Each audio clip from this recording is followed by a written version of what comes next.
Hello बच्चों, यहाँ प्रश्न दिया है यदि निम्नलिखित बारंबारता बंटन का माध्य 20 हो तो p का मान ज्ञात कीजिए। यहाँ पे x दिया है और f का मान दिया हुआ है।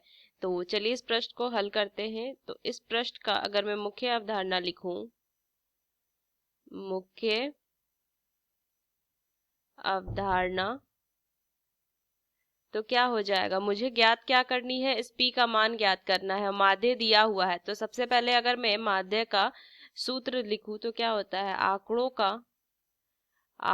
का योग बटा में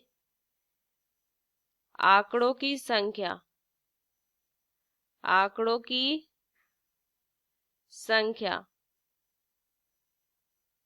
जिसको मैं इस तरीके से भी लिख सकती हूँ, सिग्मा f गुना x बटा में सिग्मा f। तो चलिए इस प्रश्न को हल करते हैं। इसके लिए अगर मैं सारणी ये बना लूं इस तरीके से मैं सारणी बना लूंगी, जिधर एक तरफ तो मैं क्या लिखूंगी, x, और एक तरफ में f वाला जो बारंबारता है उसे लिखूंगी, और एक तरफ में x गुना f लिखूंगी। तो यहां से अगर मान लिखूं, ये 15 हो गया, 17, 19, 20 प्लस में p, और इधर 23 दिया है। इसकी बारंबारता 2, 3, 4, 5 p और 6 है।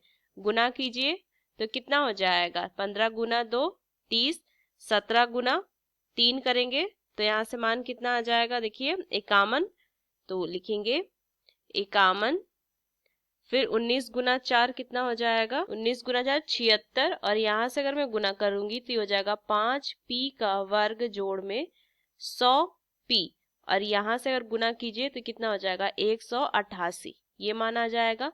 तो इनका अगर मैं योग कर दूं तो कितना मान आ जाएगा, सिग्मा f गुना x, तो ये मान जो आ जाएगा वो कितना हो जाएगा, 295 जोड़ में 5p का वर्ग जोड़ में 100p, ये लिखेंगे।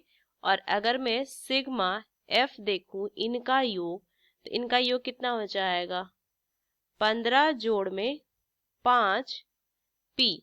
मुझे ज्ञात क्या करना है, p का मान ज्ञात करना है। तो इधर माध्य का सूत्र अगर मैं लिखूं, माध्य, तो कितना मान आ जाएगा, 5p का वर्ग जोड़ में 100p जोड़ में 295 बटा में मान कितना हो जाएगा, और बटा में कितना हो जाएगा, 15 जोड़ में 5p।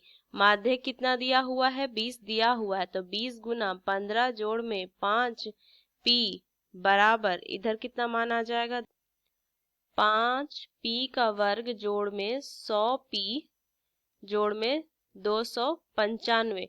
तो इधर गुना कीजिए तो मान कितना आ जाएगा, ये हो जाएगा 300 जोड़ में 100p बराबर 5p का वर्ग जोड़ में 100p जोड़ में 295। तो ये 100p से 100p कटेगा तो मान कितना हो जाएगा, देखिए 5p का वर्ग बराबर में 5, तो p का जो मान आ जाएगा वो कितना आ जाएगा, वो प्लस माइनस 1 आ जाएगा। तो ये इसका उत्तर हो जाएगा, ये इसका उत्तर होगा। तो इस मुख्य अवधारणा का इस्तेमाल करके हमने इस प्रश्न का हल किया। तो आशा करते हैं ये प्रश्न आपको समझ में आया हो। धन्यवाद।